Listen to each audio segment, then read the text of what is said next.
Kami kembali masih membahas soal Ketua Umum Partai Golkar, Setia Novanto, yang berstatus tersangka dan masih dipertahankan posisinya hingga saat ini. Masih bersama Ketua Harian DPP Golkar Nurdin Halid melalui sambungan satelit, juga ada Kang Gun-Gun Herianto, analis politik UIN Syarif Hidayatullah. Saya ke Pak Nurdin. Dengan status tersangka Pak Novanto tentu harus pula dihitung. Bagaimana nanti kalau misalnya terbukti tindak pidananya dan juga Pak Novanto terlibat dalam kasus ini ditetapkan sebagai atau ditahan oleh KPK. Apa langkah yang sudah disiapkan oleh Golkar? Antisipasinya seperti apa, Pak Nurdin? Kita sudah melakukan 3 antisipasi.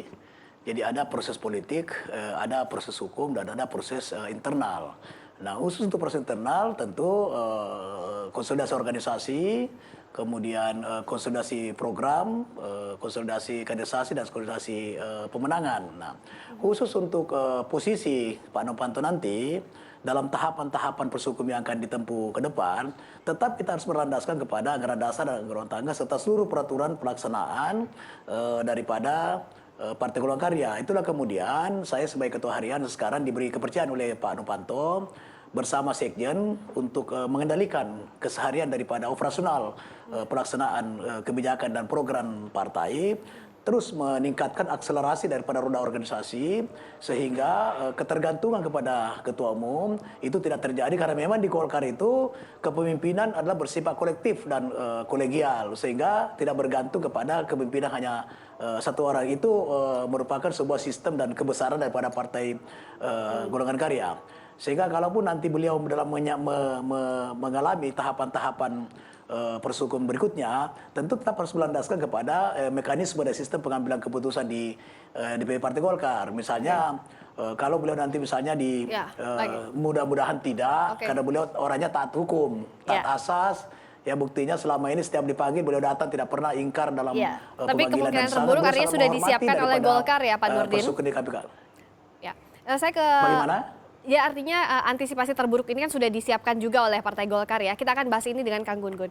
Gimana melihatnya seperti apa antisipasi dari Golkar? Ya, jelas menurut saya memang ada mekanisme sendiri-sendiri di DPR, ada mekanisme di internal partai, ada mekanisme di internal partai, ada ADART. Kemudian di DPR tentu ada Undang-Undang MD3.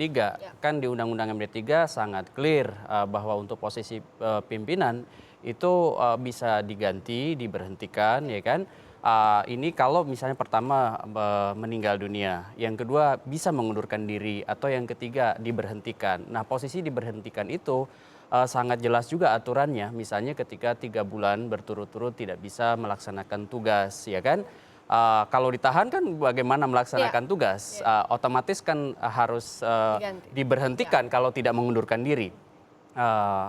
Dan yang lain-lain juga ada yang kemudian menjadi aturan yang harus ditaati oleh siapapun, bukan hanya Pak Setnop tetapi juga pimpinan lainnya. Dalam kasus ini tentu Pak Setnop harus taat pada Undang-Undang MD3. Menurut saya sudah sangat jelas sih aturannya. Ketika misalnya tidak bisa bertugas, ada kemudian pelanggaran etika, pelanggaran sumpah jabatan, ini kan selama proses hukum ini berjalan masih bisa Pak Novanto sebagai ketua umum, artinya ya tidak masalah? memang kalau diberhentikan itu ketika sudah ada putusan hukum yang inkrah, ya kan? Ini yang kemudian mungkin menjadi di awal menjadi rujukan Pak Nurdin untuk posisi Pak Setnop di DPR. Tetapi tadi hal yang kedua yang juga tentu akan menjadi pertimbangan publik soal etos demokratik, diantaranya adalah nilai. Karena bagaimanapun apakah kemudian posisi sebagai tersangka sekarang membutuhkan konsentrasi Pak Setnop untuk mengikuti, menjalani proses hukumnya. Kalau tadi Pak Nurdin bilang Pak Setnop taat hukum, prosedur hukum yang sangat panjang pasti melibatkan dia itu tentu bagaimanapun akan mengganggu kinerja, mengganggu proses, baik itu di internal Partai Golkar maupun di DPR selaku pimpinan. Karena pimpinan adalah posisi yang strategis. Jadi kalau untuk proses hukum kan sepakat bahwa asas praduga tak bersalah sampai sekarang. Tapi tadi pasti ada pertimbangan etis tidak etis yang juga menjadi perdebatan di ruang publik. Bagaimana Pak Nurdin menjawab hal ini? Ada 2 peristiwa yang harus kita pisahkan, ya. Jadi ada peristiwa proses hukum, kemudian ada peristiwa politik, yaitu DPR, kemudian yang ketiga internal organisasi Partai Golongan Karya. Semua harus pada mekanisme dan sistem yang saya sampaikan tadi. soal etika dan tidak beretika itu tergantung daripada persepsi masing-masing. Misalnya begini, kalau kita sebagai negara hukum menjunjung tinggi asas praduga tak bersalah, maka ketika Pak Setia Novanto taat hukum, taat asas, apakah kita mengatakan Pak Novanto tidak beretika karena tidak mengundurkan diri, sementara beliau menjunjung tinggi daripada norma hukum, yaitu asas praduga tak bersalah. Jadi tergantung daripada persepsi masing-masing. Yang penting Golkar telah menyiapkan berbagai antisipasi.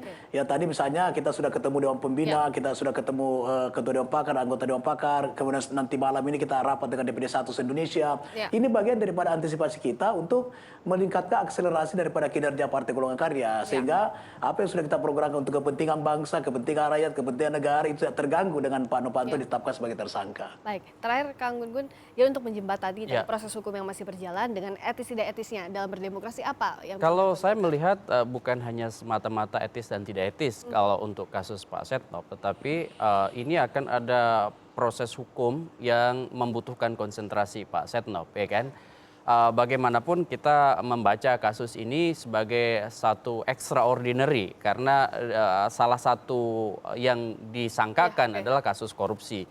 Ya kan, dan ini menurut saya memang menjadi lebih baik, jauh akan lebih baik kalau konsentrasi penuh pada kasus ini gitu. Artinya kalau mengundurkan diri lebih baik. Ya karena ya ada konflik of interest nanti, belum lagi misalnya energi yang kemudian dibutuhkan untuk mengikuti proses-proses hukum yang tentu berkelindan dengan proses politik baik di internal Partai Golkar maupun di publik begitu. Kita sama-sama awasi bagaimana nanti proses hukum ini berjalan dan juga bagaimana nanti kepemimpinan Pak Novanto di Partai Golkar di tengah adanya kasus ini. Terima kasih Pak Nurdin Halid, Ketua Harian DPP Golkar sudah bergabung di Kompas Petang. Terima kasih juga Kang Gun Gun Haryanto, analis politik UIN Syarif Hidayatullah sudah bergabung bersama kami.